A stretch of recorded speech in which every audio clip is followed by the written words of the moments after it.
90 Day Fiance, where the communication is exhausting, the trust is hanging on by a thread, and somehow marriage is still on the table. I'm recapping the nonsense, the drama, and the delusion. You're watching Kinda Unhinged.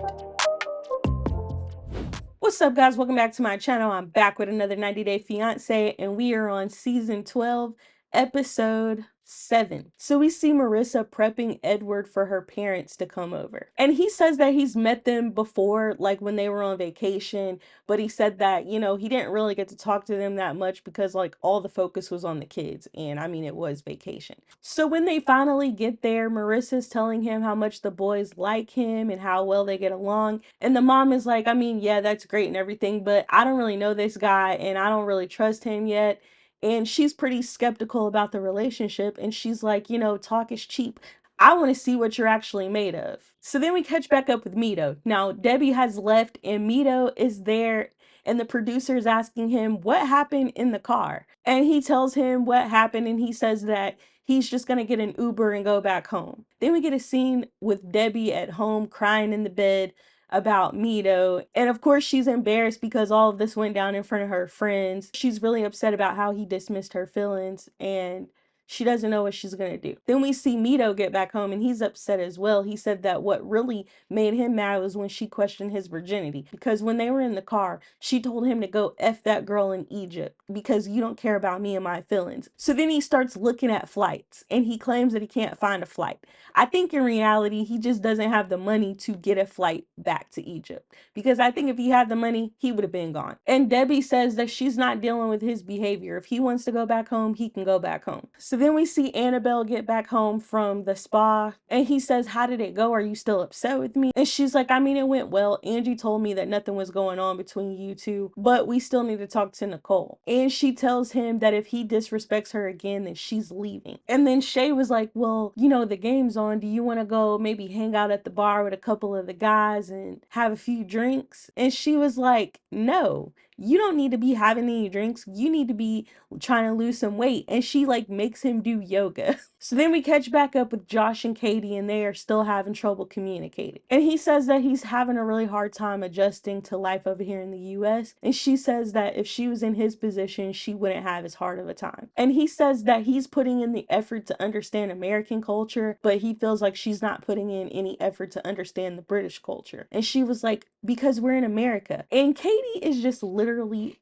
the worst. She is the worst. And I'm convinced that he likes abuse at this point. And apparently she's invited a guy that she's made out with multiple times, a guy that he doesn't like and doesn't want her to be friends with, to her birthday party. Because of course she did. So then we catch back up with Thomas and Paula and he's still crying about his nose. And she's just really irritated at this point. And he apologizes and then she apologizes to him for even putting the perfume on in the first place. And they basically say they're going to try to figure it out and they're going to try to work it out with each other. Then we see Rosh wake up from a hangover from the party and him and Mallory talk about his discussion that he had with Brandon the night before. He does this like imitation of Brandon. He doesn't like Brandon at all. We already know that. And Mallory's like, well, I can't completely cut him out of my life. My best friend's husband is his friend. Like, we're gonna be around him. I want you guys to talk and try to figure it out. And Rosh gets pissed and he's like, I don't want you being friends with him. And Mallory says that she's not gonna let him change her entire life. So then we catch back up with Asia, her mom, and Maxwell, and they're heading to an Airbnb where his parents are waiting to meet them. So we find out that Maxwell's mom is very skeptical about this entire relationship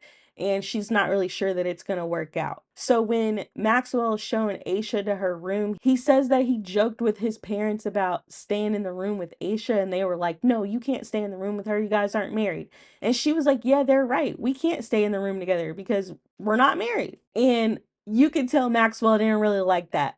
So then we see his sister Blaze arrive. And Aisha really didn't want her coming over because she says that she's too nosy and she's always in their business. Apparently, she went through Aisha's entire Facebook page. She said she looked at every single picture and Aisha's just not wanting her around at all because she feels like she's going to be a problem. So later on that day, his mom prepares dinner for all of them. And as they're eating dinner, his dad says, my wife will teach you how to make this meal for Maxwell. And Aisha's like, well, maybe she can teach me and Maxwell. Absolutely fucking not. And the dad was like, no, the men don't enter the kitchen at all. That's the woman's area.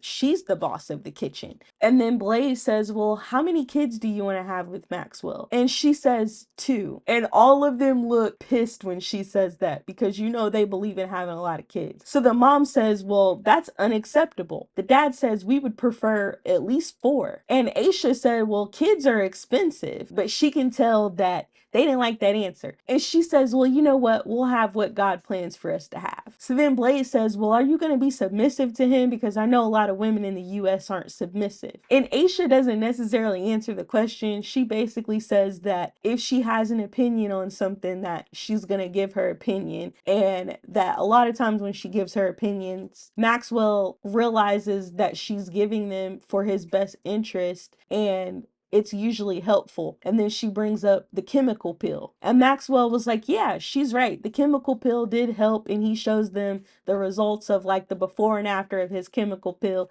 And then he starts talking about all the things that she wants to change about him. And his sister is looking how I was looking the first time she said all this stuff too. And she's like, why are you wanting to change all these things about him? Like, you don't like him the way he is? And she was like, yeah, I just want things to be better. And the sister is like, I mean, he's a man. He knows what he likes. He doesn't need you to tell him or to suggest things for him.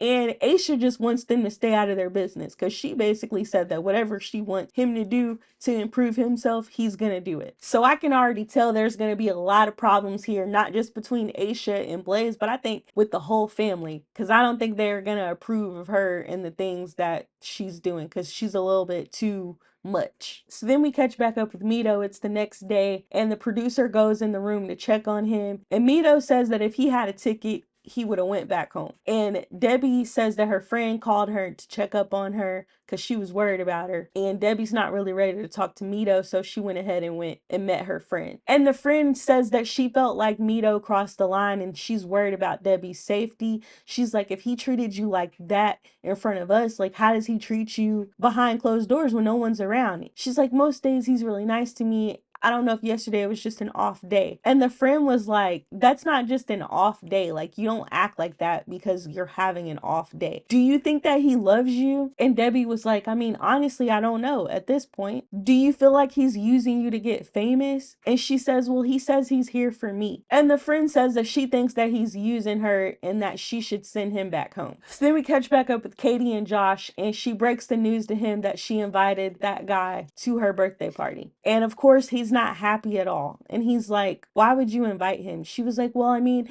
I wasn't really thinking about it. I was just excited about my party. He told me he was going to be in town, and then I just invited him. So apparently the history with this guy is that they were all hanging out together, and him and Katie like made out while Josh was there. And then when Josh left, they ended up going out of town with each other. And she claims that they didn't do anything while they were out of town. But obviously this upset Josh, and he told her that he didn't want them to be friends anymore. And they almost broke up because of it. And at this point, I feel like he enjoys this torture. Yup, yup, yup, yup, yup.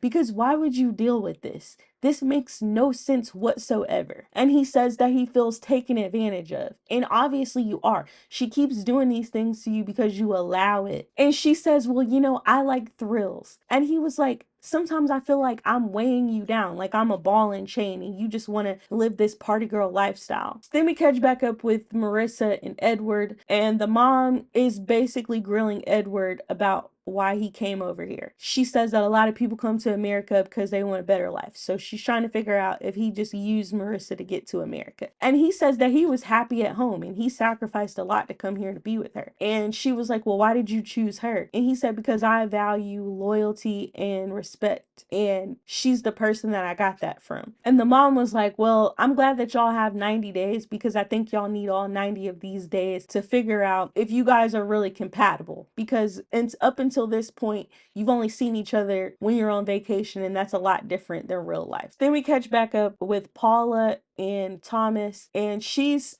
telling him that she wants to go buy a dresser because she doesn't have space to put all her clothes. And he was like, well, I can clean out a closet. You can just hang your clothes up. She was like, I can't hang up all my clothes. I need a dresser. And he was like, well, I don't know where we would put a dresser in here. And then she pulls this rock out of her luggage and she's like, you need this rock because this rock will clear out all the negative energy that you have. And he was like, what? Like, what kind of rock? Like, where did you get this rock from? Did you spend money on this rock? And she was like, yeah, you don't get them for free.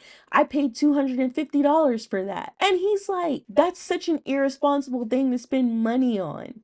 And it is like that. It's literally insane. And then for some inexplicable reason, he decides that that's the perfect time to give her a credit card because he wants her to have some independence.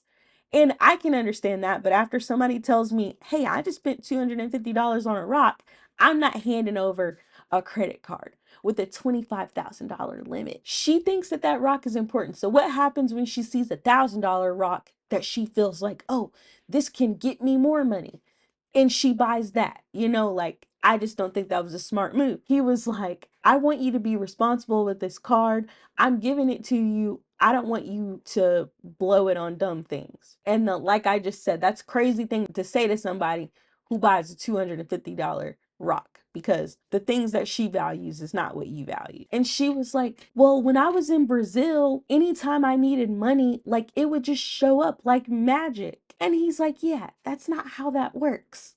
So we end the night off with Katie and Josh, and they're headed to her party. So he asked her, has she heard from Ryan? And she was like, yeah, he texted me about the party. He says that, maybe we shouldn't have tequila shots tonight. And he said that he wants to go for a run with me later this week. And Josh is like, why do you want to be friends with him considering all the drama around you guys? And she was like, well, I mean, we have a lot of fun together. And of course, Josh is annoyed and says that she wants her cake and to eat it too. Then he says, well, how would you feel if I was partying around with the girl and I did something like that? And she's like, I mean, I would feel hurt and jealous and I would wonder why you're still hanging out with her. And I don't want to sound like a hypocrite or anything, but we're not in that situation. And this man has a lot of patience because the audacity for her to say that is wild. And she's like, I want you two to chat. Now, you don't have to be friends, but I want you to get along for me. And he was like, I just want him to take some accountability for being such a what. So then they get to the party. Everybody's having a good time. And then Ryan comes in, and of course it gets a little bit awkward. So one of her other friends says to her, did Josh calm you down?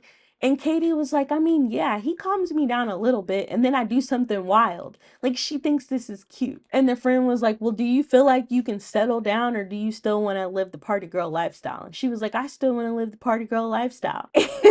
He's just like rolling his eyes. So then she decides to pull Ryan and Josh out of the party and have a conversation. And Josh says to Ryan, why are you here? And Ryan was like, well, I thought it would be a fun time to hang out with my friend. And Katie and I have talked a lot about what she really wants for her life. And there's a reason that this keeps happening. And he looks at Katie. And at this point, Josh is confused. And he's looking at Katie too. And he's like, we're going to get married, right? And then that's where this episode ends. So you guys let me know what y'all thought about this episode in the comments down below. Thank you guys so much for watching. If you want more 90 Day Fiancé content, then go ahead and subscribe and I'll see you in the next one.